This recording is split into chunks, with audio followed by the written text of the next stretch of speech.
মাছরাঙা দেশের সংবাদে সবাইকে স্বাগত জানাচ্ছি আমি সুমাইয়া সাজ্জাদ। শুরুতেই গার্ডিয়ান লাইফ ইন্স্যুরেন্স সংবাদ শিরোনাম।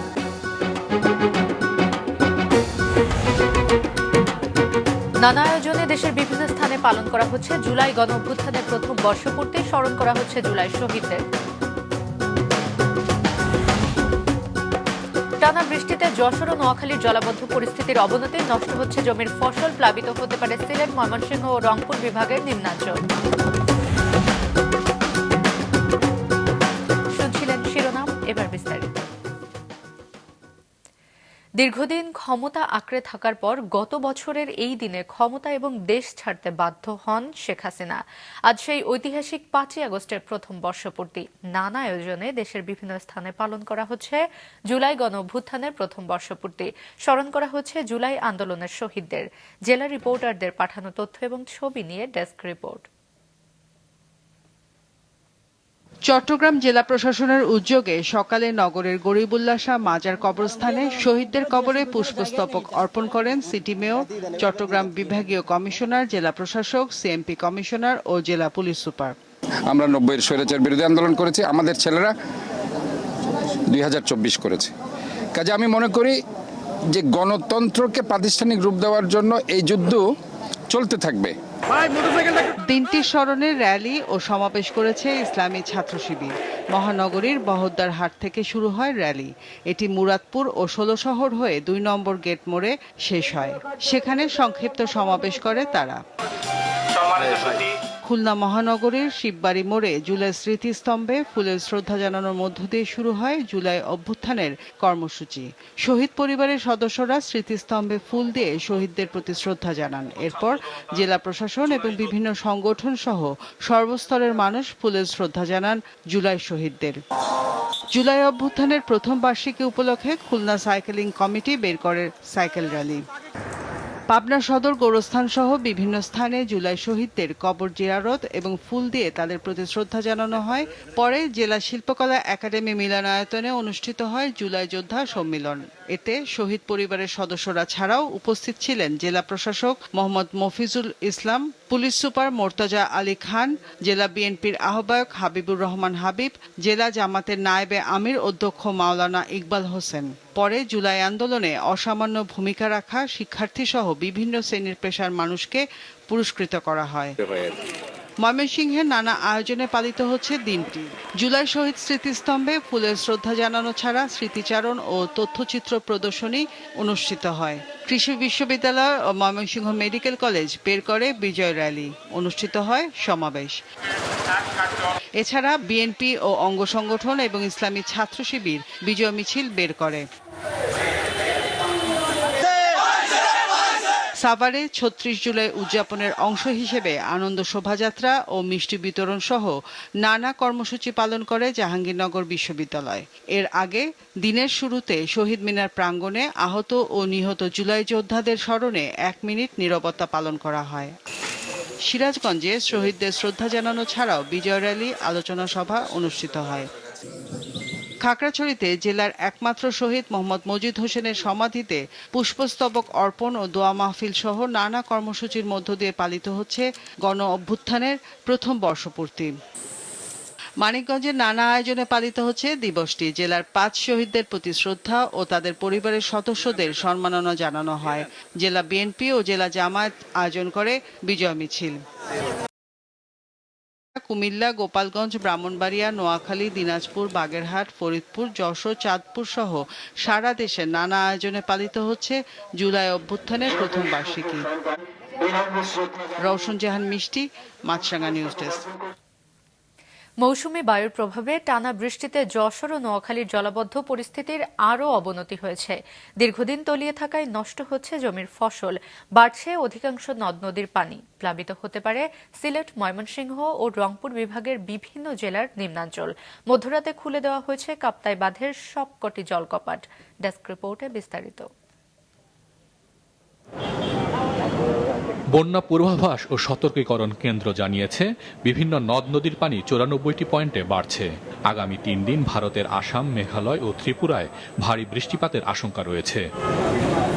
রংপুর বিভাগে তিস্তা, ধরলা, দুধকুমার এবং সিলেট ও ময়মনসিংহ বিভাগে সুরমা, কুশিয়ারা, সোমেশ্বরী ও কংসসহ বিভিন্ন নদ নদীর পানি আগামী 2 থেকে 3 দিন বাড়তে পারে, অতিক্রম করতে পারে বিপদসীমা। প্লাবিত হতে পারে লালমনিরহাট, নীলফামারী, রংপুর, কুড়িগ্রাম, সিলেট, সুনামগঞ্জ, নেত্রকোনা ও ময়মনসিংহের নিম্নাঞ্চল। গাইবান্ধায় বিপদসীমার কাছ দিয়ে বইছে তিস্তা, ব্রহ্মপুত্র ও যমুনার পানি। প্লাবিত হতে পারে এসব এলাকার চর ও নিম্নাঞ্চল। যশোরে নদ নদীর পানি বৃদ্ধি ও বৃষ্টিপাত অব্যাহত থাকায় নতুন নতুন এলাকা প্লাবিত হয়েছে। অভয়নগর, মনিরামপুর ও কেশবপুর উপজেলায় জলাবদ্ধতা আরও অবনতি হয়েছে। প্লাবিত হয়ে আছে 55টি গ্রাম।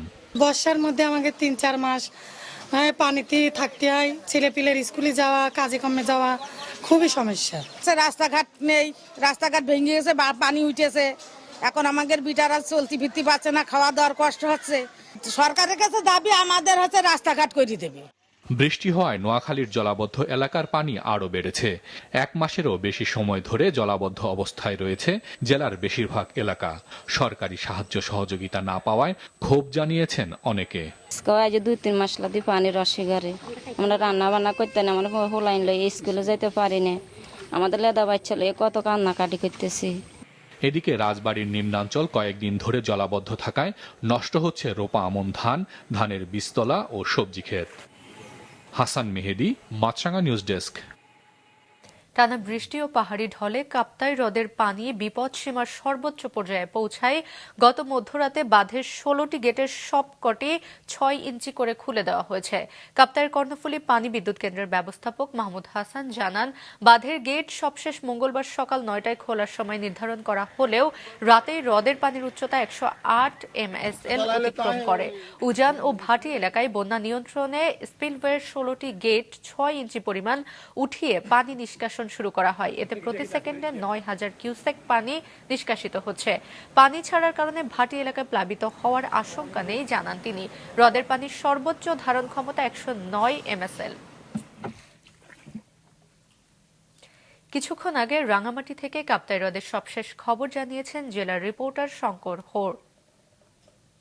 নেমে আসা পাহাড়ি ঢলে কাপ্তাই হ্রদের পানির স্তর বর্তমানে বিপদসীমার সর্বোচ্চ স্তরে রয়েছে। 3বার সময় পরিবর্তন করে আজ সকাল 9টায় কাপ্তাই বাঁধের 16টি গেট খুলে দেওয়ার কথা থাকলেও 108 MSL পানি অতিক্রম করার পর সম্ভাব্য ঝুঁকি এড়াতে গতকাল রাত 12টা 2 মিনিটে কাপ্তাই বাঁধের 16টি গেট 6 ইঞ্চি করে খুলে দেওয়া হয়েছে। এতে প্রতি সেকেন্ডে 9000 কিউসেক পানি কর্ণফুলী নদীতে নির্গত হচ্ছে। এদিকে আমরা কথা বলেছিলাম কাপ্তাই জলবিদ্যুৎ কেন্দ্রের ব্যবস্থাপক মাহমুদ হাসানের সাথে। তিনি জানিয়েছেন, পানি ছাড়ার কারণে ভাটি এলাকা প্লাবিত হওয়ার কোনো আশঙ্কা নেই। পানি একটু কমিয়ে আসলে আবার গেটগুলো বন্ধ করে দেওয়া হবে।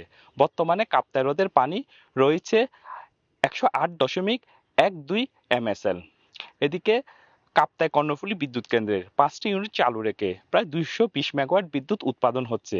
এতে প্রায় 32,000 কিউসেক পানি কাপ্তাই হ্রদ থেকে কর্ণফুলী নদীতে নির্গত হচ্ছে।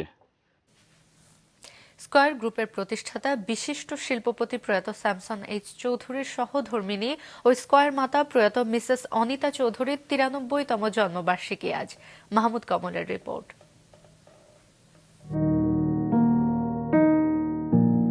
স্কয়ার মাতা মিসেস অনিতা চৌধুরী 1932 সালের 5ই আগস্ট অর্থাৎ আজকের দিনে জন্ম নেন এই মহিয়সী নারী। স্কয়ার গ্রুপের প্রতিষ্ঠাতা কিংবদন্তি শিল্পপতি প্রয়াত স্যামসন এইচ চৌধুরীর সহধর্মিণী হিসেবে পাশে থেকে তিনি সারা জীবন জুগিয়েছেন শক্তি, সাহস আর অনুপ্রেরণা। স্কয়ার গ্রুপের প্রায় 80,000 কর্মীকে নিজের সন্তান তুল্য ভাবতেন তিনি। মাতৃস্নেহের অনন্য এক দৃষ্টান্ত স্থাপন করায় স্কয়ার পরিবার তাকে উপাধি দেয় স্কয়ার মাতা। জীবদ্দশায় জন্মবার্ষিকীতে স্কয়ার পরিবারের সবাইকে স্নেহাশিস জানাতে ভুলতেন না তিনি।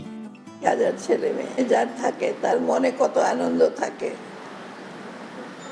আমি এটা খুব ভালো করে বিশ্বাস করি। এটা আমার মনটাকে ধরে রেখেছে, যেদিকে তাকাই আমার ছেলে মেয়ে। 2 বছর আগে তার জন্মবার্ষিকীর দিনটিকে স্মরণীয় করে রাখতে উত্তরায় উদ্বোধন করা হয় অনিতা সেন্টার নামের অত্যাধুনিক এই অফিস ভবনটি। 2022 সালের 13ই নভেম্বর 90 বছর বয়সে পরলোকে গমন করেন এই মহিয়সী নারী। 93তম জন্মদিনে স্কয়ার মাতার প্রতি মাছরাঙা পরিবারের পক্ষ থেকেও রইল শ্রদ্ধা। মাহমুদ কমল, মাছরাঙা সংবাদ, ঢাকা। দর্শক, এই ছিল এখনকার মতো।